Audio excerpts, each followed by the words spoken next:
Hello मित्रों, किसान भाइयों, आपको नमस्कार। आप इस समय गेहूं की बुआई कर रहे होंगे।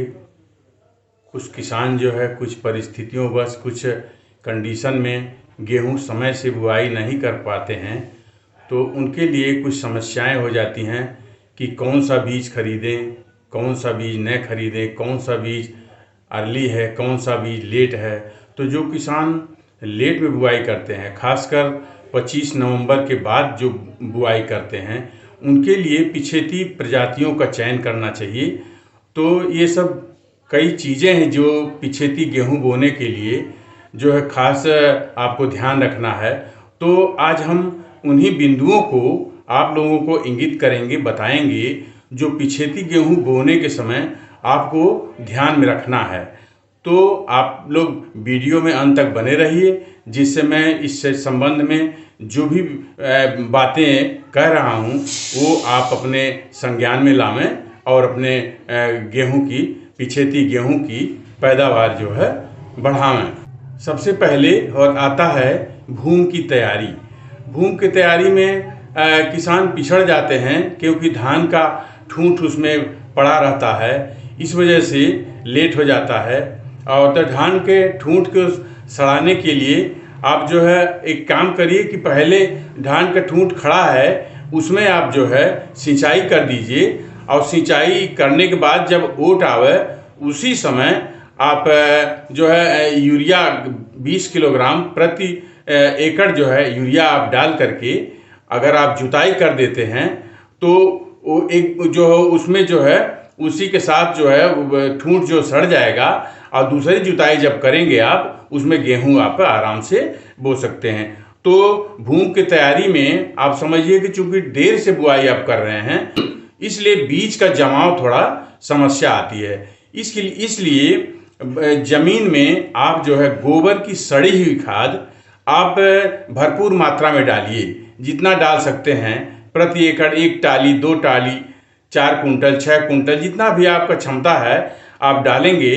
तो गोबर की खाद, सड़ी हुई खाद डालेंगे तो उसमें जो है चूंकि इसको डालने से जमीन में गर्माहट आती है, और जो है बीज आपका जो है जो भी डालेंगे आप जमाव में आसानी हो जाएगी। तो ये हो जाएगा भूमि की तैयारी। अगला कदम जो है बीज की प्रजाति है।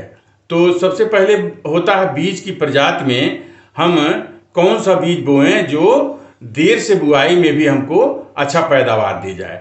अर्ली वेराइटियों को आप कतई में इसमें बोइएगा, खासकर जब नवंबर के बाद जब बोते हैं आप दिसंबर में, तो जो अगली प्रजातियां हैं उनको आप कतई नहीं बोइए, क्योंकि अगर आप इनको बोएंगे तो इनके लिए ज़्यादा समय की आवश्यकता होती है, और जब मार्च के लास्ट में जब इनमें ये पकेंगी तो उस समय जो है पश्चिमा हवाएं चलेंगी तो जो है पैदावार आपकी मारी जाएगी। इसलिए अर्ली प्रजातियों को आप इसमें मत बोइए। मैं कुछ प्रजातियों में बता रहा हूँ जिनको अवधि 120 दिन 25 दिन है।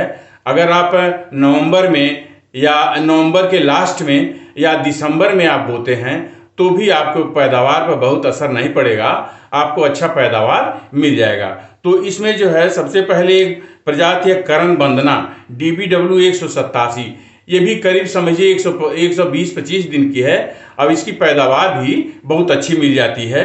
इसके साथ साथ SD 3771 है, PBW 52 है, PBW 550 है, SD 3059 है, PBW 590 है, और कुछ कंपनियां प्राइवेट भी जो है जो बना रही हैं अच्छी प्रजातियां पिछेती दे रही हैं, जैसे अजीत 109 है, अजीत 108 है।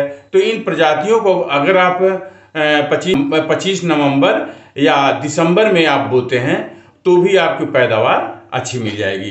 तो ये हो गया प्रजाति। और दूसरी चीज़ है अगला इसमें जो ध्यान देना आपको, बीज शोधन। बीज शोधन तो बहुत आवश्यक है, क्योंकि आप समझते हैं बीज शोधन से बीमारियां हैं वो जो है उससे जो है वंचित रहते हैं और बीज आपका अच्छा जमा होता है। इसके लिए थीरम आप लेकर के 2 ग्राम प्रति किलोग्राम बीज में थीरम आप मिला दीजिए मिक्स कर दीजिए और उसके बाद बुआई करिएगा। अगला चीज़ है पिछेती बुआई में ध्यान देना, बीज की मात्रा। सामान्यतः बीज आप 40 किलोग्राम प्रति एकड़ डालते हैं, तो बीज आप करीब 10% आप बढ़ा दीजिए।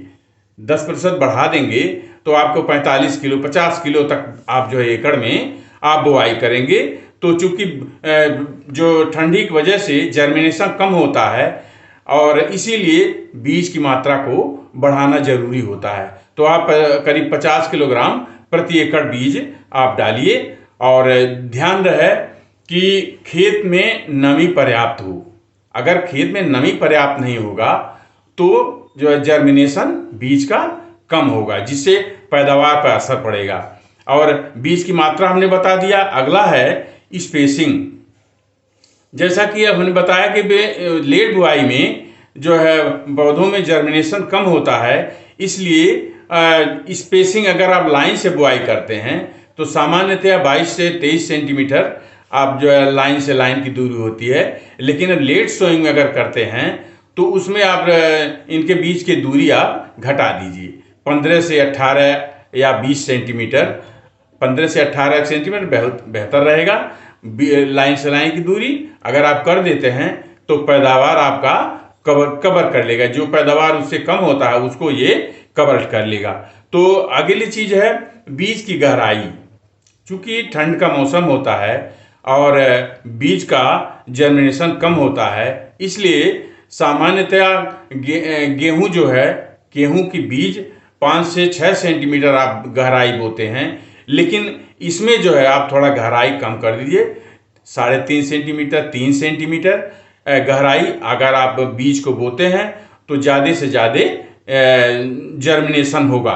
तो ये हो गया बीज की गहराई। अगला जी है सबसे मुख्य चीज मैं बताने जा रहा हूं कि बीज को जमाव अधिकतम कैसे हो।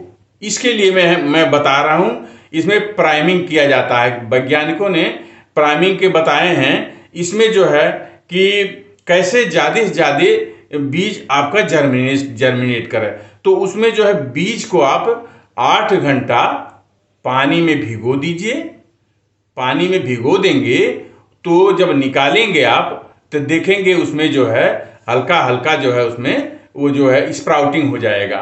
स्प्राउटिंग हो जाएगा जिससे आप बीज को आप खेत में बोएंगे तो जल्दी से जमा हो जाएगा। ये जो है जमा हो जाएगा। दूसरी चीज जो है इसमें एक चीज और वैज्ञानिकों ने शोध करके बताया है कि अगर स्प्राउटेड बीज यानी कुछ जो जमे हुए बीज हैं उसमें अगर हार्मोन कुछ मिला दिया जाए तो उसमें जर्मिनेशन जल्दी हो जाएगा।